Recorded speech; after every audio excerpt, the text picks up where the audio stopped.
Mr. This is going to be a fiasco tonight.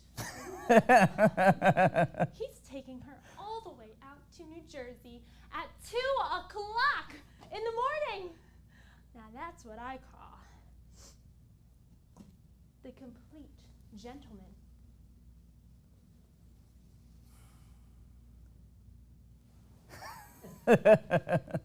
He hasn't even given a thought about how he's going to get home.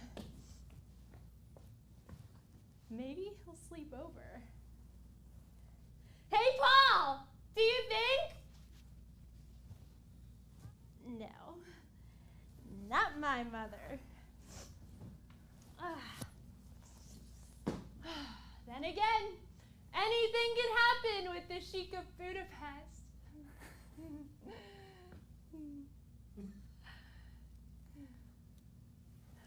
Boy, what a night.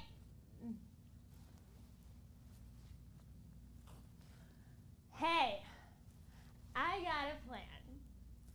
Let's take the bottle of scotch downstairs, ring all the bells, and yell, "Police!" Just to see who comes out of whose apartment. Paul! What's the matter, darling? Don't you feel well? What a rotten thing to do to your own mother. Do you have any idea how she felt just now? Do you know kind of a night this was for her? It's not over yet. You didn't see her sitting here 2 minutes ago. You were upstairs with that Hungarian Duncan Hines. Well, she was miserable. Her face was long on that trip we took tonight. She never said a thing to me. She's too good a sport. For a bowl of sheep dip. It was Greek bean soup, and at least she tasted it. She didn't jab at it with her knife, throwing cute little epigrams like, "Ho, ho, ho, I think there's someone in there." That's right. That's right. At least I was honest about it. You ate 2 bowls because you were showing off for Al Capone at the next table. What are you so angry about, Paul? I just told you. I felt terrible for your mother. Why? Where is she at this very minute? Alone with probably the most attractive man she's ever met. Don't tell me that doesn't beat hell out of hair curlers in the Late Late Show. Oh, I can just hear it now. What sparkling conversation. He's probably telling her about a chicken cacciatore he once cooked for the High Lama of Tibet, and she's sitting there shoving pink pills in her mouth. You never can tell what people talk about when they're alone.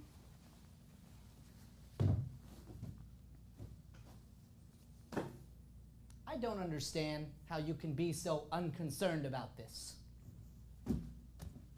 Unconcerned? I'm plenty concerned. Do you think I'm going to get 1 wink of sleep before that phone rings tomorrow? I'm scared to death for my mother. But I'm grateful there's finally the opportunity for something to be scared about. What I'm really concerned about is you! Me? Me? I'm beginning to wonder if you're capable of having a good time. Why?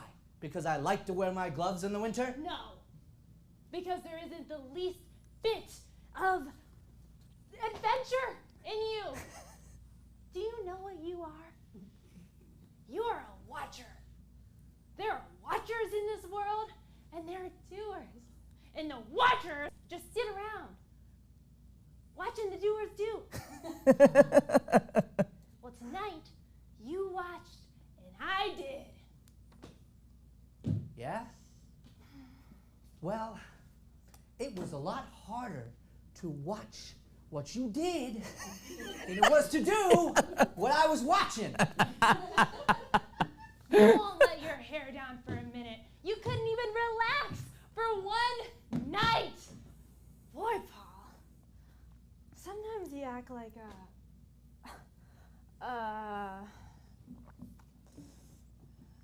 What? A stuffed shirt? I didn't say that. That's what you're implying. That's what you were anticipating. I didn't say you were a stuffed shirt, but you are extremely proper and dignified. I'm proper and dignified. When? When was I proper and dignified? All right, the other night at Delfino's. You were drunk, right? Right. I was stoned. There you are! I didn't know it until you told me in the morning. You're a funny kind of drunk. You just sat there looking unhappy and watching your coat. I was watching my coat because I saw someone else watching my coat. Look, if you want, I'll get drunk for you sometime. I'll show you a slob. Make your hair stand on It end. isn't necessary. Do you know in P.J. Clark's last New Year's Eve, I punched an old woman in the face. Don't tell me about drunks. All right, Paul. What else? When else was I proper and dignified? Always. You're always dressed right. You always look right. You always say the right things. You're very close to being perfect. That's a rotten thing to say. You can't even walk into a candy store and ask the lady for a Tootsie Roll. You've got to walk up to the counter and point at it and say, I'll have that thing in the brown and white wrapper. That's ridiculous. And you're not. That's just the trouble. Like Thursday night. You wouldn't walk barefoot with me in Washington Square Park. Why not? Very simple answer. It was 17 degrees. Exactly. That's very sensible and logical, except it isn't any fun. You know, maybe you're right. Maybe you would have been happier with someone a little more colorful and flamboyant, like the geek.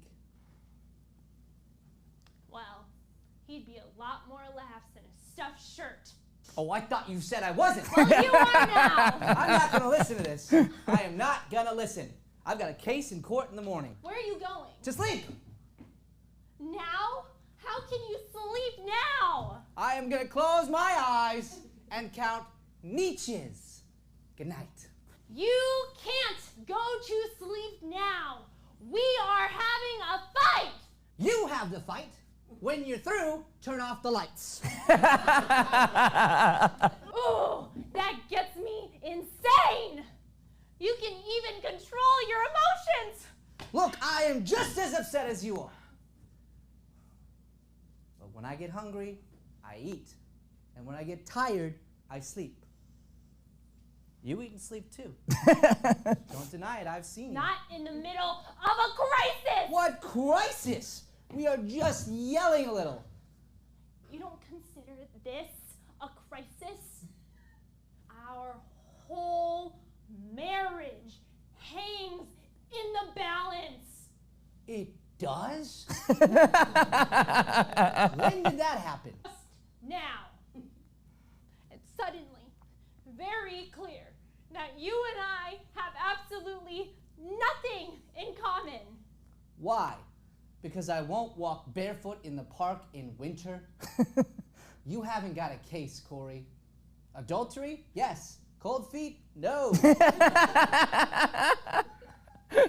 Don't oversimplify this. I'm angry. Can't you see that? Corey, it's 2:15 in the morning. If I can fall asleep in about half an hour, I can get about 5 hours sleep. I will call you from court tomorrow, and we can fight over the phone. You will not. You will not go to sleep. You will stay here and fight to save our marriage. If our marriage hinges on breathing fish balls and poo-fla-poo pie, then it isn't worth saving. I'm now going to crawl into our tiny little single bed. If you care to join me, we will be sleeping from left to right tonight. You won't discuss it. You're afraid to discuss it. I married a coward.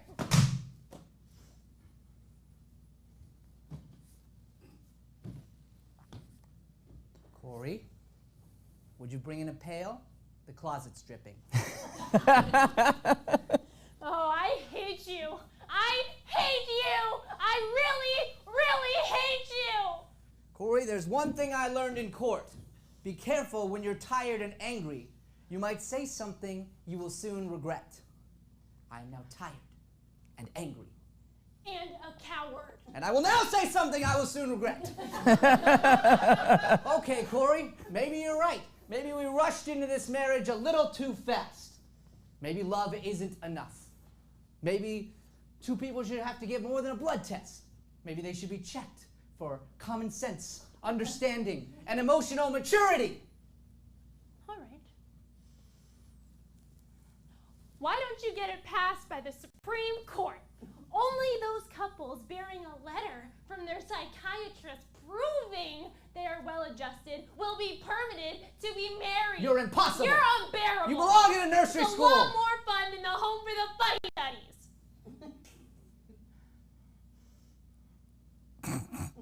All right. Corey, let's not get into... Don't you touch me. Don't you touch me.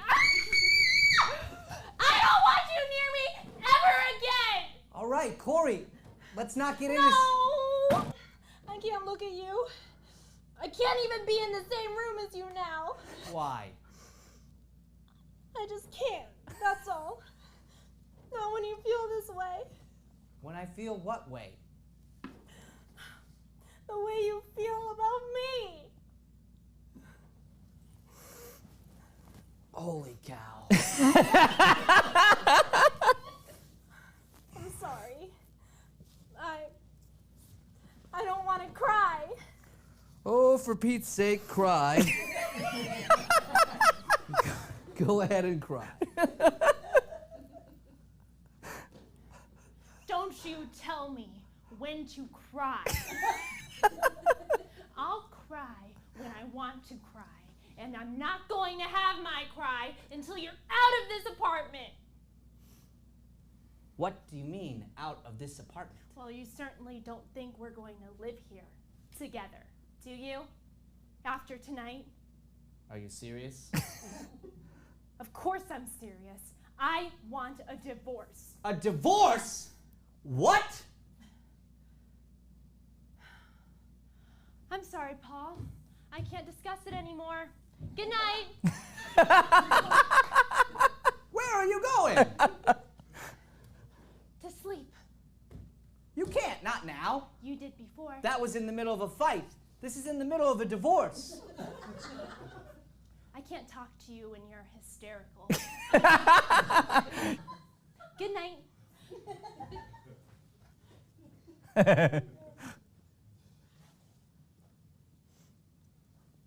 Do you mean to... Will you come down here? Why? Because I want to know why you want a divorce. I told you why. Because you and I have absolutely nothing in common. What about those 6 days at the plaza? 6 days does not a week make. What does that mean? I don't know what it means. I just want a divorce. Are you serious? Yes. You mean every time we have a little fight, you're going to want a divorce? There isn't going to be any more little fights. This is it, Paul. This is the end. Good night.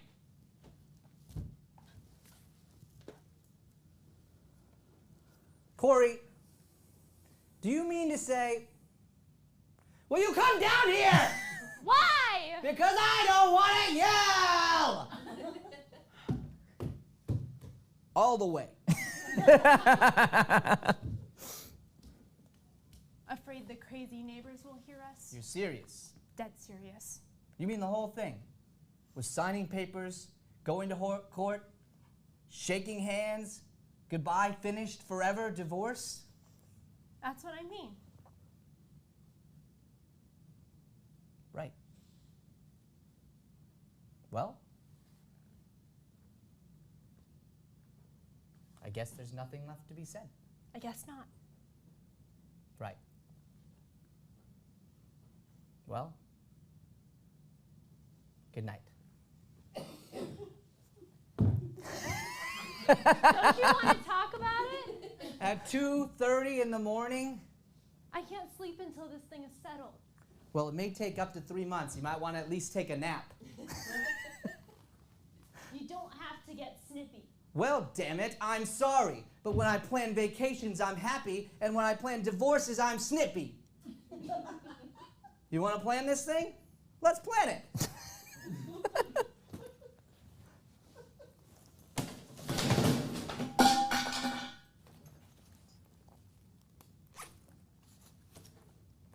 Would you like a quick divorce or a slow, painful one? I'm going to bed. You stay here, or you will get no divorce from me. You can try acting civilized. All right, I'll be civilized, but charm you're not gonna get. Now sit down, because there's a lot of legal and technical details to go through. Can't you do all that? I don't know anything about legal things. Aha! Now I'm the doer, and you're the watcher. Right, Corey? Huh? Right? Right? Isn't that right, Corey? So this is what you're really like. Yes. Yes.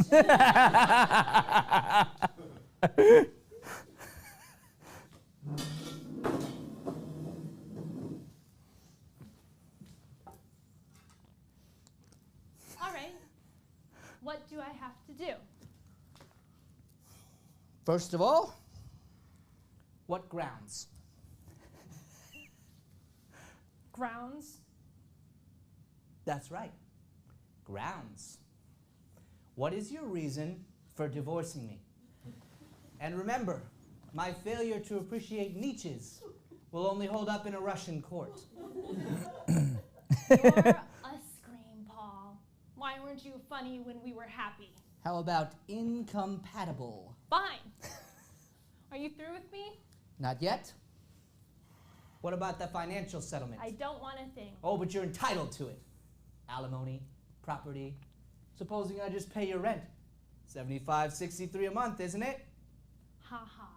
And you can keep the furniture and the wedding gifts. I just like to keep my clothes. I hardly expected bitterness from you. That's not bitter. That's a statement of fact. You're always wearing my pajamas and my slippers. Only after you go to work. Why? Because I like the way they... Never mind. It's stupid. I'll sign over your pajamas and slippers. If you'd like, you can visit them once a month. That's bitter. You're damn right it is. You have no right to be bitter. Don't tell me when to be bitter. Things just didn't work out. They sure as hell didn't. You can't say we didn't try. Oh, almost 2 whole weeks. It's better than finding out in 2 years. Or 20. Or 50. Lucky, aren't we? We're the luckiest people in the whole world. I thought you said you weren't going to cry. Well, I am. I'm going to have the biggest cry I ever had in my life, and I'm going to enjoy it.